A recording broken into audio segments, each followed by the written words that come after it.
Yeah, good morning, folks. It's Catherine here, Friday morning, 27th of December 2015. And I've got a haul. So, and this came, anyway, it was a junk clear out of either a deceased estate or someone moving to smaller premises because they were like retired and moving into a retirement home. So I got I was looking, and this is all on a junk table, which if it's not taken, it goes in the rubbish. This is the Kodak 620 Brownie E. And this particular model was the model that came from 1947 to 1953. So, I mean, it seems to be all in condition where it could go. It opens up here in the back. And this pulls out under a spring pressure, and then this thing comes out.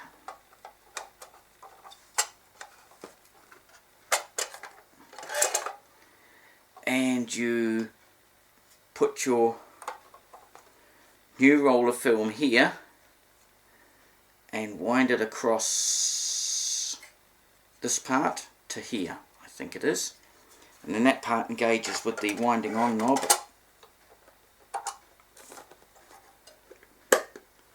I had a much later version, but one that still used the same kind of roll film, and it's even got two filters. And you can vary the use of those. You can actually see that inside. So really only useful as a museum exhibit or collector's item. I looked online. It said they sell for $30 to $50.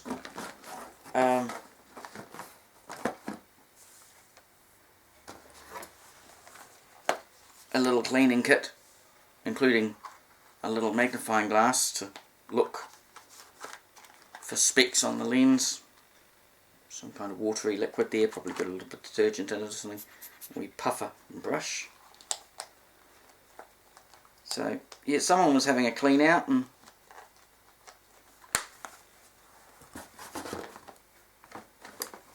and I grabbed this. It's a Sankyo EM 40 XL.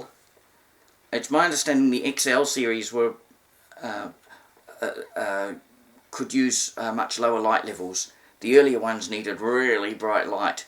You almost had to go a little bit closer to the sun to in the Earth's orbit, whatever.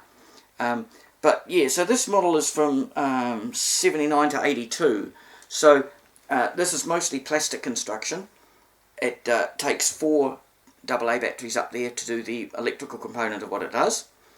It seems to be in going order. I put batteries in it, and it sort of, little light comes on. It seems to do what it's supposed to do.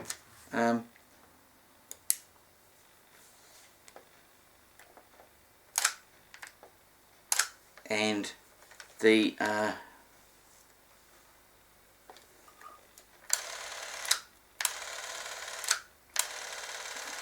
so that's the motor running. This one can do 18, 24, 36 frames a second. The film goes in there. A movie camera, just to be clear. So yeah, this is at the.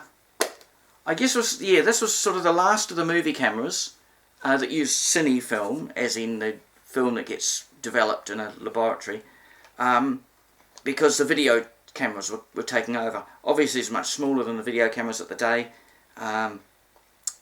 Those first video cameras, you had a full size for the home market. I'm talking about. You'd have a belt pack, a satchel on your belt would carry the mechanism with the videotape in it, and you had the camera with a umbilical cable going down. That was some of the early ones. So this was around about the same time. On the junk table there were 2 other video cameras. Sorry, not video cameras, Cine film cameras, 8mm, either Super 8 or Standard 8. But this is a silent one. Super 8. So Super 8, Standard 8, my understanding is couldn't have sound put to it. Super 8, there were two options. Some cameras recorded the sound direct on the Super 8 film that later went away and got developed, and alternatively you could film in a form of silent Super 8, but you can later put a soundtrack on it. So as I say, there were two other video cameras there, one in a nice leather case, you know, a dedicated leather case, and they were much older ones with very heavy, mostly steel construction, much heavier, but A, I left them for someone else to be a collector of, and B, I only have a limited amount of space. There was also this. As far as I know, it's new film that's unused. That said, it might well be just no good chemically because of age. As well as all the instructions in here, it comes with a bit of packing. I haven't opened this up. I'm assuming it hasn't been... Well, as I say, if someone had filmed something umpteen years ago and not had it developed for chemical reasons, it will probably be no good anyway. Curiously, and I'm not sure if this film will necessarily fit that camera, it quite possibly won't. That film is 16mm wide, but this is 8mm film. And this runs through a camera twice. So if I get another chance, I might look at those other cameras. Because quite simply, this won't fit that camera. It can't. And the instructions on it say you run this through the camera twice. You run it through, and then when it gets to the end, you take it out, change the spools around somehow, and you run it through again. Then when you send this away for developing, they slit it all the way down the middle, join the two ends together, and you end up with your full length movie thing. 25 foot.